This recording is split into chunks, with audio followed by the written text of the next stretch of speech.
Pharynx का topic चल रहा था उसके अंदर अब हमने फेरिंग्स के फंक्शंस जो भी थे हमने पढ़े, उसके जो कितने लेयर से मिलकर बनता है हमने वो भी पढ़ा। उसके बाद फ्रेंड्स फेरिंग्स को ब्लड सप्लाई कहाँ से होती है और नर्व सप्लाई कहाँ से होती है वो आज इस वीडियो में पढ़ने वाले हैं। फ्रेंड्स जो फेरिंग्स होता है, फेरिंग्स को जो फेरिंजियल आर्टरी होती है वह ब्लड सप्लाई करती है टू द फेरिंग्स। फेरिंग्स को ब्लड सप्लाई करने में सहायता कौन करती है? Pharyngeal artery. उसके बाद फ्रेंड्स फेरिंग्स को नर्व सप्लाई की भी जरूरत होती है, तो फेरिंग्स को नर्व सप्लाई करती है 7th, 9th, 10th और 11th और 12th क्रेनियल नर्व, जो कि हमारे क्रेनियम से होते हुए एंटर करती है और फेरिंग्स को नर्व सप्लाई करती है। उसके बाद स्टूडेंट्स हमारे बीच में आता है फंक्शंस ऑफ फेरिंग्स। अब हमें कुछ चीज पढ़ने के साथ साथ उसके फंक्शंस भी देखने होते हैं कि वो क्या कार्य करती हैं या क्या कार्य करता है। तो हम देखेंगे the pharynx provide the passage to the air during breathing, क्योंकि ये part of respiratory system and digestive system, बहुत ये दोनों का पार्ट है। तो ये क्या काम करता है, हम जब ब्रीथिंग करते हैं तो हमें हमारे ब्रीथिंग श्वास लेने में हमारी सहायता करता है और उसे पास मतलब एक रास्ता प्रदान करता है। कौन? फेरिंग्स। इसके बाद the pharynx also help in the swallowing of bolus. हमने मैकेनिकल प्रोसेस और केमिकल प्रोसेस के द्वारा जो भी खाने को चबाया है दांतों के साथ, उसको खाने को अपन जब निगलेंगे तो उसको निगलने के लिए, स्वेलोइंग का मतलब होता है निगलना, तो निगलने के लिए जो पासेज होता है उसमें भी अपने को सहायता प्रदान करता है। कौन? फेरिंग्स। उसके बाद बोलस क्या होता है?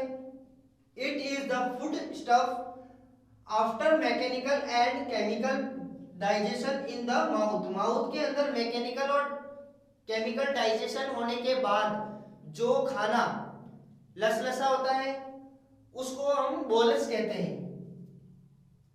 The pharynx also help in the destruction of micro organism with the air and the food stuff. अब खाने के साथ और एयर के साथ कुछ माइक्रो ऑर्गेनिज्म भी शामिल होते हैं, तो उनको डिस्ट्रॉय करने का काम भी कौन करता है? फेरिंग्स करता है। The pharynx also provide the passage to the vomiting and waste products.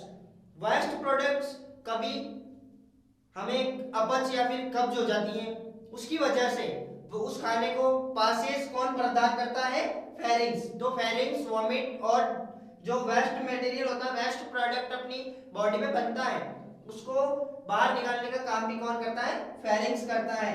The pharynx also help in the lubricate of bolus to easily swallowing. और क्या काम करता है? लुब्रिकेट का मतलब उसे अंदर की तरफ धकेलना, धकेलने का काम भी कौन करता है? फेरिंग्स करता है। उस बोलस को, उस खाने को जो मैकेनिकल एंड केमिकल प्रोसेस के द्वारा उस खाने को चबाया गया है उसको निगलने के लिए कौन मदद करता है? फेरिंग्स।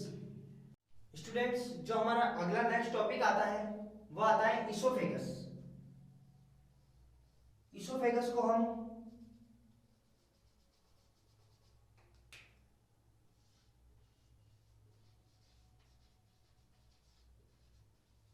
फूड पाइप भी बोलते हैं। तो देखिए स्टूडेंट्स इसोफेगस क्या है? The oesophagus is also known as food pipe. Food pipe है। फूड पाइप का मतलब होता है यह एक पाइप जैसी संरचना है जो क्या काम करती है? खाने को मुंह से लेकर स्टमक तक ले जाने में मदद करती है। The oesophagus is also long like tube like structure. यह ट्यूब लाइक स्ट्रक्चर है। ट्यूब लाइक का मतलब एक होलो खोखला स्ट्रक्चर है पाइप जैसा। The normal length of oesophagus is about 25 to 30 metre long होती है, मतलब 30 सेंटीमीटर लॉन्ग होती है। कौन? Oesophagus. The normal diameter of oesophagus is about 3 to 5 centimetre ये चौड़ी होती है। The normal diameter of oesophagus का कितना होता है? 3 से 5 सेंटीमीटर का होता है। The oesophagus is divided into 3 segments. Oesophagus 3 segments में डिवाइडेड है, सर्वाइकल सेगमेंट्स, थोरेसिक सेगमेंट्स और एब्डोमिनल सेगमेंट्स। ये 3 सेगमेंट्स है, एग्जाम में पूछे जाते हैं। तो ये मोस्ट यही एग्जाम में पूछे जाते हैं कि जो इसोफेगस है वो कौन से 3 सेगमेंट्स में डिवाइडेड होता है। तो कौन से में होता है? सर्वाइकल सेगमेंट, थोरेसिक सेगमेंट और एब्डोमिनल सेगमेंट्स। उसके बाद द इसोफेगस कंटेन 2 वाल्व्स। अब एक चीज तो है ही कि अगर एक होलो खोखला ऑर्गन है तो ऑफिशियली इसके अंदर कुछ वाल्व्स या कुछ चीज तो पाई जाएगी, तभी ही वो खाना अंदर एंटर करेगा। तो उसको खाने को यहाँ ऊपर से रोकने के लिए ऊपर जो वाल होता है वो होता है इसोफेजियल स्फिंक्टर वाल। उसके बाद लोअर स्फिंक्टर कार्डियक स्फिंक्टर होता है। देखिए ऊपर और नीचे दोनों तरफ 2 वाल्व पाया जाता है, जो क्या कार्य करता है? जब यहां से खाना अंदर एंटर होता है, खाना अंदर एंटर होते ही ये दोनों वाल्व बंद हो जाते हैं, और जैसे ही खाना स्टमक के अंदर जाता है, डायामीटर के नीचे, डायाफ्राम के नीचे स्टमक के अंदर जब भी खाना जाता है, तब ये वाल्व यहाँ से खुलकर यहाँ से भी बंद हो जाता है, जिससे हमें उल्टी नहीं आए या फिर वह खाना पेट में चला जाए आसानी से। इसलिए क्या होता है? 2 वाल्व पाए जाते हैं। ये भी बहुत मोस्ट इंपोर्टेंट होते हैं, ये भी कभी कभी एग्जाम में पूछ लिए जाते हैं। तो जो हमारा इसोफेगस का स्ट्रक्चर है वो किस टाइप का है वो हम देखते हैं।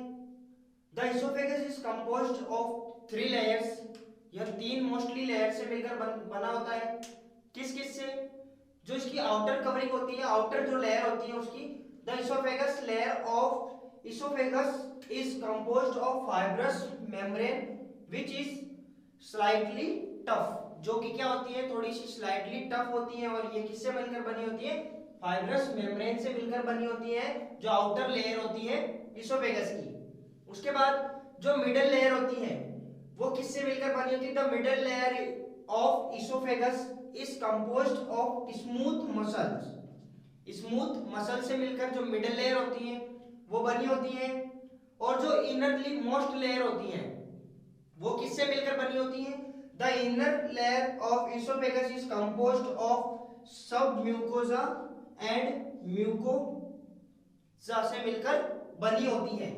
सब म्यूकोजा और म्यूकोजा से मिलकर बनी होती है। The mucous membrane of oesophagus is composed of simple cuboidal epithelium tissue से मिलकर बनी होती है, जो म्यूकोजा लेयर होती है। और जो क्या म्यूकोजा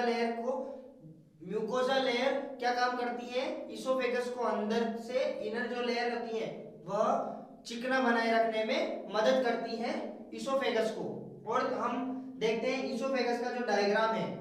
इसोफेगस हमने देखा था जो 25 से 30 सेंटीमीटर का इसका लेंथ होती है, और इसकी जो विड्थ होती है वो समथिंग 3 से 5 सेंटीमीटर होती है। और इसमें 2 स्फिंक्टर्स पाए जाते हैं। जो सब ऊपर होता है वो सीरो इसोफेजियल स्फिंक्टर होता है, और जो नीचे होता है वो कार्डियक स्फिंक्टर होता है। और उसके बाद स्टमक आता है। यहाँ पे 2 वाल्व्स, 2 स्फिंक्टर्स होते हैं, जो क्या काम करते हैं? खाने को वापस रिटर्न आने से रोकते हैं, खाने को वापस बाहर आने से रोकते हैं। इस प्रकार से इसोफेगस का स्ट्रक्चर होता है। और